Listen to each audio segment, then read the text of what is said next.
Hello दोस्तों, मेरे YouTube channel में आपका स्वागत है। और आज की वीडियो में हम एक जन्म कुंडली का एनालिसिस करेंगे और जन्म कुंडली से संबंधित सभी प्रश्नों का उत्तर जानने का प्रयास करेंगे। जन्म कुंडली के जो डिटेल्स हैं वो 26/7/2021, जन्म का समय है दोपहर के 2:06 और जन्म स्थान है भुज, गुजरात, कच्छ में। तो ये जो जन्म कुंडली बनती है ये बनती है तुला लगन की, और तुला लगन के जो स्वामी बनते हैं वो बनते हैं शुक्र, जो जाकर लाभ भाव में बैठे हैं, जो कि एक अत्यंत श्रेष्ठ स्थिति का निर्माण कर रहे हैं। अब जब देखिए, तुला लगन एक ऐसा लगन है जो सामंजस्य बिठाने का काम करता है।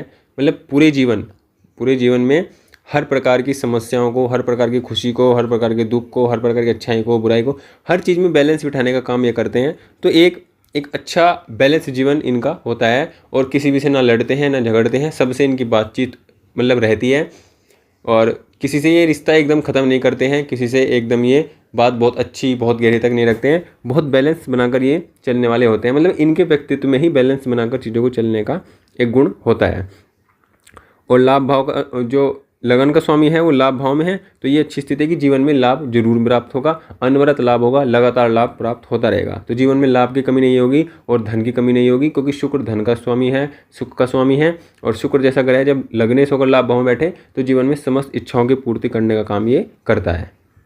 और शुक्र यहाँ पर देखिए सूर्य की राशि में है, जो कि अत्यंत श्रेय, मतलब जो सुख मिलेगा वो कहीं ना कहीं राजकीय सुख जैसा होगा। सुख का जो संबंध है वो कहीं ना कहीं राजकीय सुखों से होगा, और साथ में मंगल की एनर्जी भी शुक्र को मिल रही है, तो कहीं ना कहीं जीवन में हर प्रकार के सुखों को प्राप्त करने में सक्षम रहेगा। तो ये बहुत अच्छी स्थिति का निर्माण यहाँ पर हो रहा है।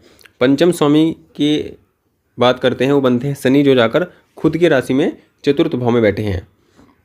तो ये भी अपने आप में अच्छी स्थिति। यहाँ पर ये शनि वक्री हैं, लेकिन यहाँ पर देखिए वक्री ग्रह का कुंडली में होना ये कुंडली को बहुत मजबूत बनाता है और बल देता है। और शनि तुला लगन में सबसे योग कारक, सबसे अच्छे परिणाम देने वाले ग्रह माने जाते हैं, क्योंकि वो एक केंद्र और एक त्रिकोण के स्वामी होते हैं, जिस कारण शनि की जो स्थिति है और ज़्यादा महत्वपूर्ण हो जाती है। और शनि यहाँ पर केंद्र में बैठे हैं, खुद के घर में बैठे हैं, और ये सस महापुरुष राजयोग की स्थिति में बैठे हैं। तो ये एक बहुत श्रेष्ठ स्थिति का निर्माण यहाँ पर कर रहे हैं, जो इस बात को दिखाता है कि ऐसे व्यक्ति के पास भूमि, भवन, वाहन की कोई कमी नहीं होगी, और व्यक्ति अपने जीवन में हर प्रकार के सुखों को प्राप्त कर पाएगा। लेकिन कार्य क्षेत्र में थोड़ा बिजी रहेगा, और कार्य क्षेत्र में बिजी रहने के कारण व्यक्ति उस भूमि, भवन, वाहन के सुख को थोड़ा कम ले पाएगा। देखो कि ले जरूर पाएगा, क्योंकि यहाँ पर सूर्य जो शनि है वो अपनी राशि में है और केंद्र में है, अत्यंत श्रेष्ठ स्थिति में है। तो ये अच्छी स्थिति है, और व्यक्ति जीवन में हर प्रकार के सुखों को प्राप्त करेगा। ये इस बात को दिखाता है, क्योंकि जो प्राकृतिक रूप से जो सुख का कारक है वो शुक्र है, वो भी अच्छी स्थिति में है। और जो कुंडली में सुख का कारक, सुख का जो ग्रह है वो भी अपने घर में बैठा हुआ है, जिससे ये बात पता चलती है कि व्यक्ति जीवन में हर प्रकार के सुखों को तो जरूर प्राप्त कर पाएगा, सुख की कमी व्यक्ति के जीवन में नहीं होगी। और शनि यहाँ पर वक्री है, तो इस बात की दिखाते हैं कि शनि की जो चेष्टा बल है वो अधिक बढ़ जाता है, और शनि का प्रभाव भी अधिक कुंडली में बढ़ जाता है, जिस कारण क्या है जीवन में थोड़े काम लेट हो सकते हैं, क्योंकि शनि की दृष्टि यहाँ पर लगन पर पड़ेगी। और लगन में पड़ने से क्या होगा कि जो जीवन अच्छे से शुरू होगा, मतलब अच्छे से इनकम हो, अच्छे से जीवन हो, हर तरह की खुशी हो, वो कम से कम 29-30 के बाद ही जीवन की स्थिति बहुत अच्छे से शुरू होने की स्थिति बनती है। लेकिन 100% मिलेगा सब कुछ, लेकिन 28-29 के बाद मिलने चीज़ें शुरू होंगी, थोड़ा लेट यहाँ पर होगा। यहाँ पर ऐसा नहीं है कि 22-23-25 तक ही सफलता मिल जाएगी, ऐसा नहीं हो पाएगा। ये थोड़ा लेट सफलता देने में करता है, लेकिन सफलता 100%, सुख 100% मिलेंगे। नवम भाव के स्वामी की बात करते हैं, वो बनते हैं बुध, जो जाकर दसम भाव में बैठे हैं। ये भी अत्यंत श्रेष्ठ है। नवम का स्वामी दसम में हो, दसम का स्वामी नवम में हो, ये अत्यंत श्रेष्ठ राजयोग, कर्म धर्म योग इसको बोलते हैं। और ये अपने आप में अच्छी स्थिति है। व्यक्ति का भाग्य उसके कर्म के साथ जुड़ा होगा, तो व्यक्ति जितना कर्म करेगा व्यक्ति का भाग्य उतना सपोर्ट करेगा। व्यक्ति जितना अपने करियर पर ध्यान देगा, अपने करियर के बारे में काम करेगा, मेहनत करेगा, प्लान बनाएगा, सोचेगा, उतना व्यक्ति का करियर बहुत अच्छा रहेगा। तो ये बहुत अच्छी स्थिति यहाँ पर बनी हुई है, बहुत श्रेष्ठ स्थिति बनी हुई है। दूसरी हम कुछ श्रेष्ठ स्थितियों की अगर बात करते हैं, तो यहाँ पर सस महापुरुष राजयोग है, जो जीवन में 100% रिजल्ट देगा, लेकिन थोड़ा लेट उम्र से देगा। 30 के आसपास, 28, 29, 30 के आसपास से देगा, लेकिन देगा 100%, क्योंकि ये कारक ग्रह इस कुंडली में बनते हैं। उसके बाद देखिए शुक्र मंगल का लाभ भाव में होना भी ये अत्यंत श्रेष्ठ है। जीवन में धन की कोई कमी नहीं रहेगी, धन अनवरत लगातार प्राप्त होगा और जैसे जैसे उम्र बढ़ेगी ऐसे ऐसे व्यक्ति के जो धन की मात्रा है, आर्थिक सुख है, फाइनेंशियल स्थिति है, जो इच्छाएं हैं वो भी पूरी होंगी, धन की स्थिति भी बढ़ती रहेगी। तो ये भी अच्छी स्थिति यहाँ पर बनी हुई है। और दसम भाव में सूर्य बुध का बुधादित्य योग ये अत्यंत श्रेष्ठ है। इसकी भी गणना महान और श्रेष्ठ गुणों में होती है कि ऐसे व्यक्ति का जो करियर होता है वो बहुत चमकदार होता है। ऐसे व्यक्ति का करियर उसके आसपास के लोगों को, उसके आसपास के समाज को प्रभावित करने वाला होता है और ये बहुत प्रभावशाली करियर वाला व्यक्ति होता है। और ये बहुत अच्छी स्थिति है कि सूर्य बुध का यहाँ पर बुधादित्य योग दसम भाव में, मतलब कर्म भाव की मजबूती को ही बना। देखिए दसम भाव का संबंध जो है वो पंचम भाव से है, ये भी अत्यंत स्थिति है। दसम का संबंध पंचम से हो तो ये सरकारी नौकरी, सरकार से रिलेटेड काम करना, सरकार से जुड़कर किसी भी प्रकार से काम या सरकार से लाभ की स्थिति को दिखाता है जब दसम का संबंध पंचम से होता है। और सूर्य भी बली स्थिति में हो, दसम का संबंध पंचम से हो तो ये सरकारी क्षेत्र से जुड़कर 100% व्यक्ति को काम देने की स्थिति में रखता है। तो यहाँ पर गुरु दसम भाव के समय बात करते हैं तो वो चंद्रमा बनते हैं जो जाकर गुरु की राशि में बैठे हैं, गुरु के साथ बैठे हैं, जो गजकेसरी योग का निर्माण कर रहे हैं। और जिसकी राशि में बैठे हैं वो भी बली है, मतलब गुरु चंद्रमा जिसकी राशि में बैठे हैं वो भी बली है, वो भी बलवान है। और गुरु चंद्रमा का योग होना अपने आप में अत्यंत श्रेष्ठ है। और लाभ भाव पर 2 शुभ ग्रहों की दृष्टि ये भी अपने आप में अत्यंत श्रेष्ठ है। और ये चंद्रमा है ये भी पूर्णिमा के आसपास के हैं तो ये भी बहुत श्रेष्ठ है। मतलब कुंडली में कमी ढूंढने पर भी यहाँ पर नहीं मिल रही है, इतनी अच्छी स्थिति की कुंडली बन रही है। तो यहाँ पर देखिए गुरु चंद्रमा का योग पंचम भाव में, ये अत्यंत श्रेष्ठ है, अत्यंत श्रेष्ठ। ऐसे व्यक्ति की शिक्षा बहुत श्रेष्ठ रहेगी, शिक्षा में व्यक्ति पुरस्कार पाएगा, शिक्षा में व्यक्ति अपने परिवार के अपना नाम, अपने परिवार का नाम, समाज का नाम रोशन करेगा। शिक्षा से क्षेत्र, शिक्षा भी वैसे व्यक्ति की बहुत श्रेष्ठ रहेगी, बहुत अच्छे रिजल्ट इसके रहेंगे और शिक्षा का लाभ भी जीवन में मिलेगा क्योंकि कर्म का संबंध शिक्षा से बन रहा है। अब हम ग्रह स्थितियों को नवमांश कुंडली में देखते हैं कि कैसी कैसी स्थिति नवमांश कुंडली, क्योंकि हमें बाहर से तो दिखाई दे रहा है कि बहुत अच्छी स्थितियाँ कुंडली में बनी हुई हैं। नवमांश कुंडली में क्या स्थिति बनी हुई है देखिए। नवमांश कुंडली में लगन में ही मंगल शनि है जो इस बात को दिखाते हैं कि जीवन में कहीं ना कहीं संघर्ष तो रहेगा और व्यक्ति सफलता प्राप्त करेगा, लेकिन सफलता संघर्ष के साथ, मेहनत के साथ करेगा। तो ये अपने आप में देखिए लगन में ही अगर शुभ ग्रह हो तो ये बहुत श्रेष्ठ रहता है। पाप ग्रह हो तो थोड़ा व्यक्ति चिड़चिड़ा और व्यक्ति थोड़ा जिद्दी, लेकिन अपने लक्ष्यों को पूरा करने वाला, अपनी जिद पर अड़े रहने वाला, इस प्रकार का होता है। अब देखिए यहाँ पर शुक्र बुध का बहुत अच्छा योग यहाँ पर बना हुआ है और शुक्र बुध पर भाग्य भाव का प्रभाव है। मतलब भाग्य भाव जो है वो लगन कुंडली में भी बली है और नवमांश कुंडली में भी बली है। सूर्य की स्थिति भी यहाँ पर अच्छी दिखाई पड़ रही है। अब यहाँ पर देखिए बुध जो है वो वर्गोत्तमी है क्योंकि बुध लगन कुंडली में भी 4 नंबर राशि में है और नवमांश कुंडली में भी 4 नंबर की राशि में है। तो कहने का मतलब कि जब भी व्यक्ति को बुध, और बुध यहाँ पर अगर हम लगन कुंडली से देखते हैं तो बुध लगन कुंडली से देख लीजिए चाहे नवमांश कुंडली से देख लीजिए, बुध यहाँ पर कारक हैं, लगनेश के परम मित्र हैं और शुभ ग्रह भी हैं। तो ये अपने आप में अच्छी स्थिति। जब भी व्यक्ति को बुध की दशा अंतर्दशा प्राप्त होगी तो एक श्रेष्ठ रिजल्ट प्राप्त होंगे और व्यक्ति बुध की जब भी समय मिलेगा तो मतलब बुध का समय जब भी व्यक्ति के पर आएगा, दशा में हो अंतर्दशा में हो, तो ये अच्छे फलों को देने वाला होगा, खुशियों को देने वाला होगा, धन को देने वाला होगा, इच्छाओं को पूरा करने वाला होगा। चंद्रमा भी नवमांश में शुभ ग्रह की राशि में है तो ये भी अच्छी स्थिति का संकेत होता है। जीवन में मानसिक रूप से व्यक्ति मजबूत होता है। तो कुल मिलाकर हम देख सकते हैं कि नवमांश कुंडली में भी जो ग्रहों की स्थिति है वो अच्छी है। अब देखिए ये इनके ग्रहों की स्थितियां हैं, कुंडली में बहुत श्रेष्ठ राजयोग लगे हुए हैं, अत्यंत श्रेष्ठ स्थितियां बनी हुई हैं। इनके हम पर्सनों की बात करते हैं तो पहला पर्सन इनके का भूमि भवन वाहन का सुख। देखिए भूमि भवन वाहन का सुख जो कुंडली में देने वाला ग्रह वो शनि है और शनि खुद की राशि में है तो ये 100% है। इस बात की गारंटी है कि व्यक्ति को भूमि भवन वाहन का सुख जरूर मिलेगा। शुक्र भूमि भवन वाहन के सुख का कारक होता है और ये लगनेश है और लाभ भाव में, तो इसका भी 100%, क्योंकि 2 शुभ ग्रहों से दृष्टि भी है। तो कहने का मतलब ये है कि व्यक्ति को भूमि भवन वाहन 100% मिलेगा, इसमें कोई डाउट नहीं है। अगला क्वेश्चन इनका है कि क्या ये संपत्ति इकट्ठा कर पाएगा, तो बिल्कुल कर पाएगा। चतुर्थ भाव बलवान है, दूसरा भाव की स्थिति लाभ भाव में है और लाभ भाव का स्वामी जो है वो दसम भाव में है। ये भी कामधनु योग, मतलब ये भी बहुत श्रेष्ठ योग है। तो संपत्ति भी इकट्ठा कर पाएगा, जीवन में नाम भी कमाएगा। एक समस्या आ सकती है, देखिए शनि की दृष्टि सूर्य पर है तो ये इस बात को दिखाता है कि व्यक्ति जब बहुत सक्सेसफुल हो जाता है और अच्छा धन कमाता है, अच्छी संपत्ति जोड़ता है, तो कहीं ना कहीं कुछ ऐसी क्षण भी जीवन में आते हैं, चाहे वो एक दिन के लिए आए, एक हफ्ते के लिए आए, और चाहे एक बहुत छोटे समय के लिए आए, लेकिन कहीं ना कहीं कोई ना कोई अपमान की स्थिति भी व्यक्ति को जीवन में देखने की। अपमान जब होगा, जब बहुत ही मान सम्मान होगा, तो दसम भाव में सूर्य है तो इसका मतलब मान सम्मान बहुत होगा। लेकिन शनि जब सूर्य को देखते हैं तो जीवन में एक बार अपमान की स्थिति भी जीवन में देखनी पड़ती है, लेकिन उस अपमान से भी व्यक्ति का जो करियर है वो ग्रो ही होता है, क्योंकि शनि की दृष्टि कर्म भाव पर पड़ रही है, और उस अपमान से भी व्यक्ति अपने करियर में ग्रो करता है, अच्छा करता है। लेकिन अपमान की स्थिति जीवन में देखनी पड़ती है, ये एक समस्या जीवन में हो सकती है।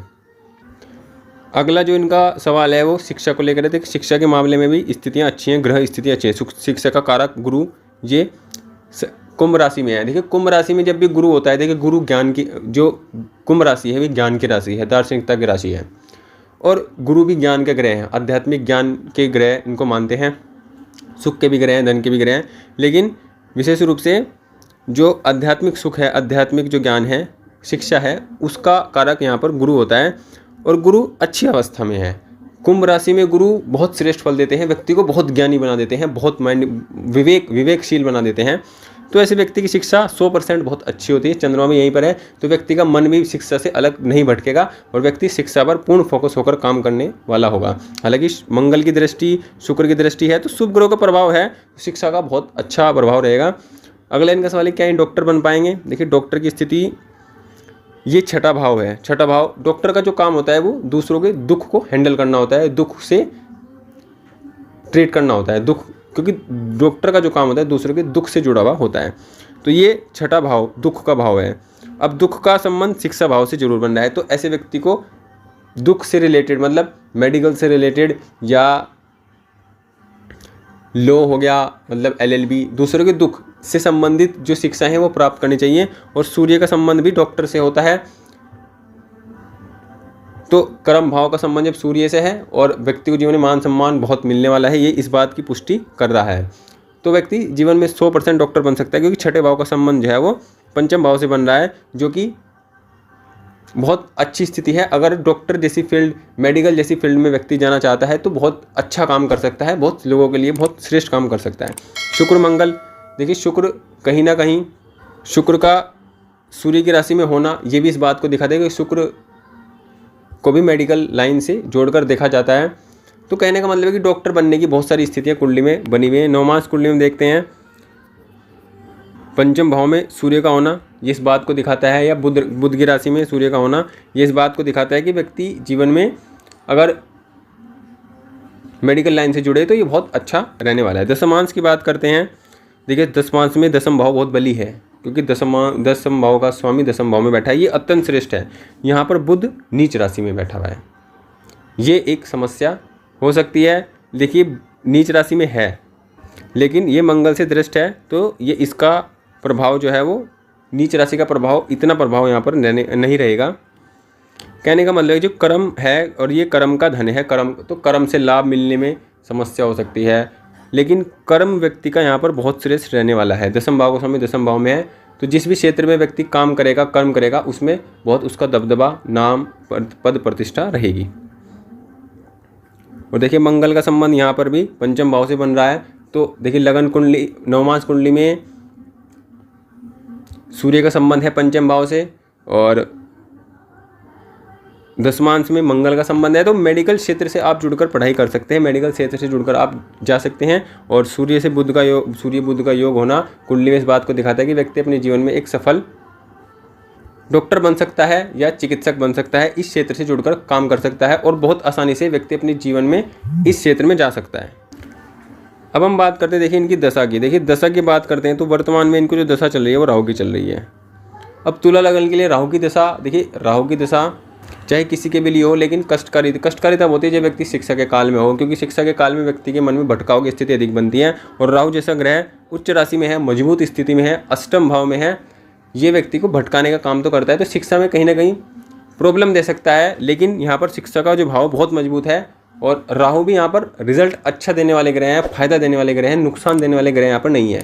बस ये है कि व्यक्ति इस बच्चे के लिए क्या है, थोड़ी सावधानी रखें। इतना राहु का टाइम चलेगा, और सावधानी का मतलब है कि थोड़ी केयर ज़्यादा करें, क्या बच्चा करता है, किससे मिलता है, क्या करता है, इन चीज़ों का ध्यान रखें।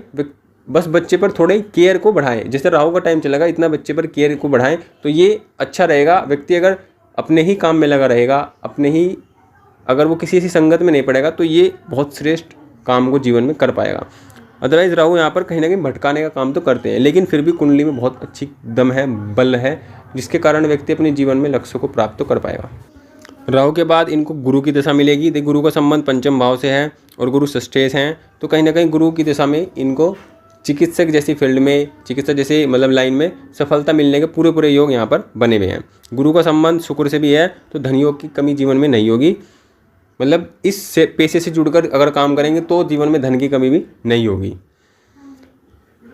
गुरु के बाद इनको शनि का टाइम आएगा, जो इनके लिए सबसे श्रेष्ठ समय होगा। शनि का टाइम समय में व्यक्ति को परेशानियां होती हैं, प्रॉब्लम होती है, लेकिन इनको लाभ देने वाला ग्रह यहाँ पर शनि है।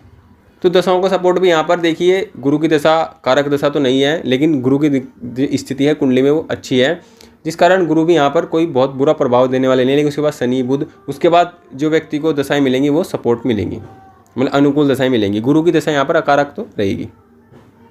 तो इस प्रकार इनके सिर्फ इतने ही क्वेश्चन थे, इतनी ही बातों को जानना चाहते थे, और कुंडली से जो संबंधित सभी प्रश्न है उनका जो उत्तर है वो देने का प्रयास किया गया है। और यहाँ पर कुंडली हम बात करते हैं तो श्रेष्ठतम कुंडली की हम इसको मान सकते हैं, श्रेष्ठतम कुंडलियों की गणना में इसको हम ले सकते हैं। अगर हम उपाय की देखिए बात करते हैं तो उपाय के लिए यहाँ पर इनका भी वर्तमान में राहु का समय इनको चल रहा है, तो राहु के समय में इनको ये आदत डाली जाए कि ये प्रतिदिन गणेश जी की आराधना जरूर करें। बुधवार को तो विशेष रूप से करें, बुधवार को और शनिवार को तो विशेष रूप से ये जो गणेश जी हैं उनकी आराधना जरूर करें, और हनुमान जी की आराधना जरूर करें। मंगलवार को हनुमान जी के मंदिर जाएं, उनके दर्शन करें। ये कुछ आदतें इनको डलवाएं जिससे ये अपने जीवन में श्रेष्ठ लक्ष्य को प्राप्त कर सकें और जीवन में भटकाव की स्थिति इनके जीवन में ना आए। बाकी कोई विशेष उपाय की इनको आवश्यकता नहीं है, बस इनको राहु का जो प्रभाव है उस पर थोड़ी सावधानी रखें, थोड़ी केयर करें, बच्चे पर ध्यान दें कि बच्चा क्या करता है, किससे मिलता है, किन किन बच्चों से मिलता है, किन में उठता है, ये सब चीज़ों को थोड़ा केयर करने की आवश्यकता रहेगी।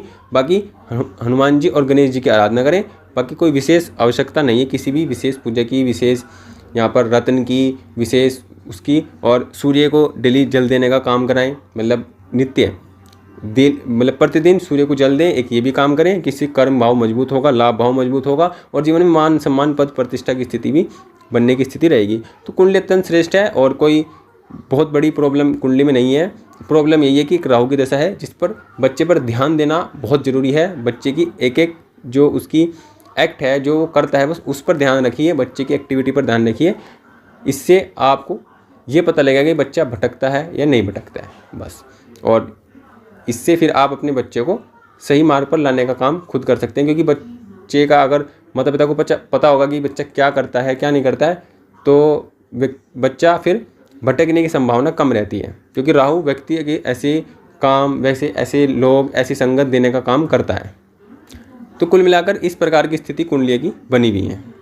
तो इस प्रकार हमने कुंडली से संबंधित सभी प्रश्नों का उत्तर दिया है, और आप कुंडली को देखिए, वीडियो देखिए, और जो आप सलाह और जो भी जानकारी आप इससे संबंधित देना चाहते हैं कमेंट में दे सकते हैं। वीडियो अगर अच्छी लगे तो प्लीज़ वीडियो को लाइक करें और चैनल को सब्सक्राइब जरूर करें।